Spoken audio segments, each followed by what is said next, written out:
Good morning all of you. હું હરેશ પટેલ અક્ષર tuition ક્લાસીસમાં આપ બધાનું હાર્દિક સ્વાગત કરું છું.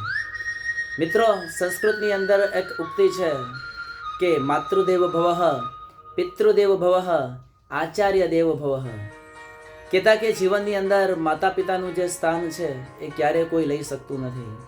તો આજે ફાધર્સ ડે નિમિત્તે આવો, હું તમને મારી જ લખેલી એક કવિતા તમને સંભળાવું છું, અને જો તમને શબ્દ ગમે તો તમે બીજાને પણ શેર કરી શકો છો. તો સૌપ્રથમ આપણે વાત કરીએ છીએ કાવ્ય પંક્તિની.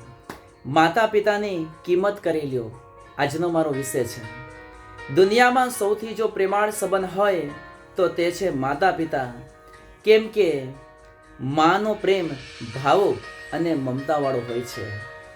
સાથે પિતાનો પ્રેમ જે કઠોર ખૂબ હોય છે, પણ પિતા જેવો નિસ્વાર્થ પ્રેમ બીજે કશો જ ન હોય.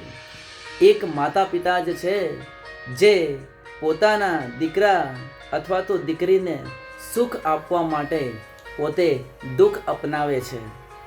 એટલું જ નહીં, પોતાનું આખું જીવન પોતાના સંતાન માટે કુરબાન કરી દે છે. બળ છે નાનપણની જ ગંદગીથી લઈને મોટા થઈએ ત્યારની બંદગી પણ દૂર કરે છે. એ જ આપણા માતા પિતા છે. વહાલા, કદર કરી લેજો, કેમ કે આ પ્રેમ મેળવવા માટે ભગવાન પણ આ દુનિયામાં આવ્યા હતા અને આપણને એ સહેલાઈથી મળી ગયો છે ને. એટલે જ આ પ્રેમની કદર નથી. માટે આ સમયમાં જો કોઈ સાચો પ્રેમ કરી શકે તો તે આપણા માતા પિતા. સન્માન કરી લ્યો. સમય સાથે તેમની ઉંમર પણ ઢળતી જાય છે. પછી જ્યારે કિંમત સમજાશે ત્યારે તમારી પાસે ફક્ત યાદો જ હશે, પરંતુ માતા પિતા નહીં હોય. તો આજે આ મારી કવિતા તમને જો ગમી હોય તો તમે બીજાને પણ શેર કરી શકો છો.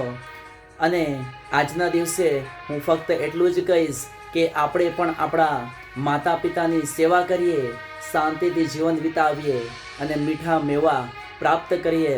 તો સાંભળનાર દરેક મિત્રોને પણ વિનંતી છે કે તમે પણ આપણે પણ આપણા માતા પિતાની સેવા કરી શકીએ. ચાલો આપણે ફરીથી મળતા રહીશું. ત્યાં સુધી બધાને જય હિન્દ, જય ભારત, વંદે માતરમ. ભારત માતા કી જય, વંદે માતરમ. જય સ્વામિનારાયણ.